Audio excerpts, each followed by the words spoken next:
Phone पुढे घ्या. मला पण एक सेकंड दौड झाले तुम्ही. सर, गेल्या अनेक दिवसांपासून चर्चा होता तुमच्या पक्षप्रवेशाच्या. तुम्ही पक्षप्रवेश करताय, नेमकं काय सांगाल एकंदरीत?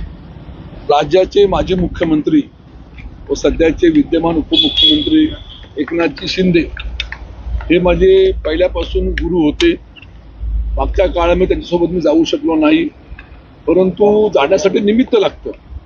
ते निमित्त लागलं आणि मी आज या ठिकाणी आलो. शिंदे साहेबांचा या ठिकाणी आशीर्वाद घेतला.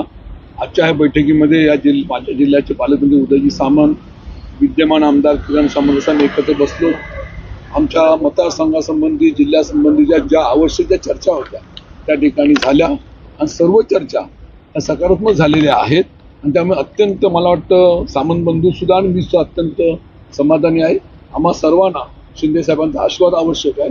भविष्यातल्या कालखंडामध्ये आम्ही एकत्रपणे हातात हात घेऊन संपूर्ण जिल्हा असेल, महाराष्ट्र असेल, आम्ही एकत्र काम करणार असं त्यांना आम्ही अभिवचन दिलेलं आहे. आणि उद्या सर्वांच्या उपस्थितीमध्ये माझा पक्षप्रवेश होईल त्याबद्दल मी अत्यंत समाधानी. विनायक राऊत म्हणाले की उद्या बोलला ते उद्या. विनायक राऊत म्हणाले मी फक्त शिंदे साहेबांना भेटायला आलो होतो. त्यांचे आशीर्वाद घेतलेले आहेत. सामंत बंधू माझ्या समोर होते. चर्चा एकदम सकारात्मक झालेली आहे. राजन साहेबांना कुठं मान सन्मान द्यायचा, कसं द्यायचं, हे सर्व जबाबदारी शिंदे साहेबांनी घेतलेली आहे. अजिबात काळजी करू नका. आणि जे काय बोलायचं आहे त्यामुळे उद्या बोलू.